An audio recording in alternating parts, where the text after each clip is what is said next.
thank you for everyone who's been part of making this meeting happen, especially Francis. I think it's a very important issue, and I'm really pleased that my first public meeting that I've organised here to host in Parliament is on fracking, because fracking is a hugely important issue for me personally, because whilst it affects my constituency, I think it affects everywhere in this country, and it affects our whole planet. Because if we make the wrong decision in terms of where we get our energy source from, it does have a global impact. And it's important to remember when we're talking about fracking, particularly in this place, that we're not just talking about the UK, we are talking about the responsibilities we have for the planet that we all live on, and that we hope our children and our children's children can live on.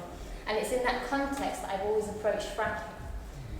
Some people oppose fracking because it's on their doorstep and they don't want it in their backyard, so to speak, and that's perfectly fine. I'm willing to work with these people. I think it's important to build these coalitions. And some people approach it whereby they don't want to support fracking because it's the wrong source of energy at a point where we need to be reducing our carbon footprint. And it's that latter approach that I've taken towards fracking, and those are the arguments that I make in this place against it. But unfortunately, the government don't quite see eye to eye with me on this issue, and they've done nothing but try and fast-track fracking, and they've done everything they can to make sure that fracking does happen in this country.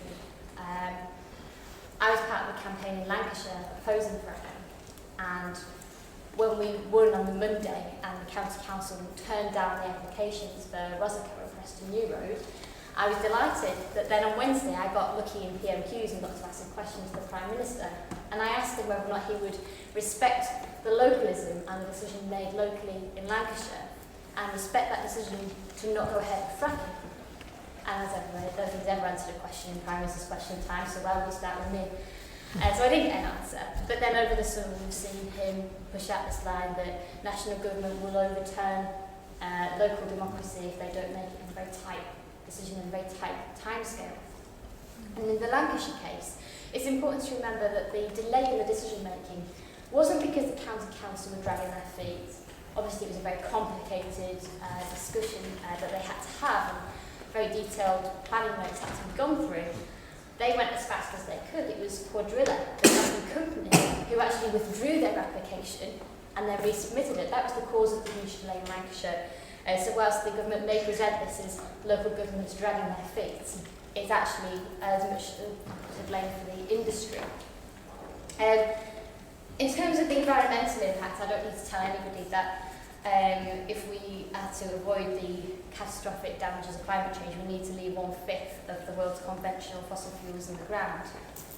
And if we're to pursue fracking, that does not follow.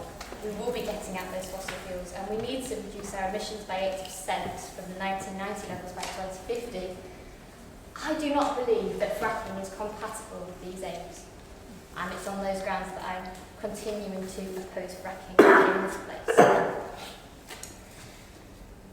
So, whilst the government's been doing everything it can to try and help the fracking industry, they've also been rolling back the subsidies for renewable energy. And I think you've got to view the government's energy policy as a whole, and not just looking at their approach to fracking and their approach to tidal and their approach to solar.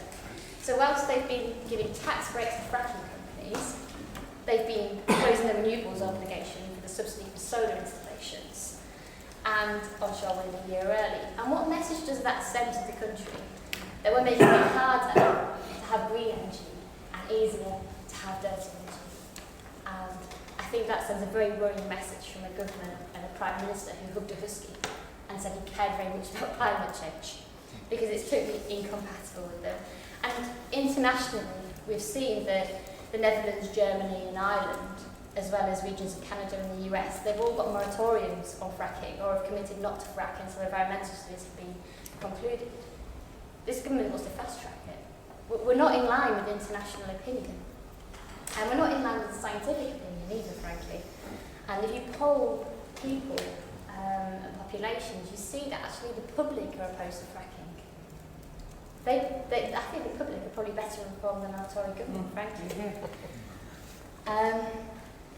And here in Westminster, well, we've seen already that prior to the last election, Labour did force through, try and put down some amendments to put more restrictions on fracking. I would have supported all them and I'd have gone further and called for a moratorium. But the Scottish Labour actually secured devolution decisions relating to the fracking powers and has subsequently supported a moratorium in Scotland. So I think that my party is doing better than it was on fracking, and I'm really pleased to say that the Welsh Labour government is also following that line. It can't fail to pass anyone's attention that we're currently going through a leadership debate in the Labour Party. And when I heard that England wasn't going to continue as my party leader, I made a commitment to find all 4 of the candidates for Labour leader and meet with them to discuss fracking.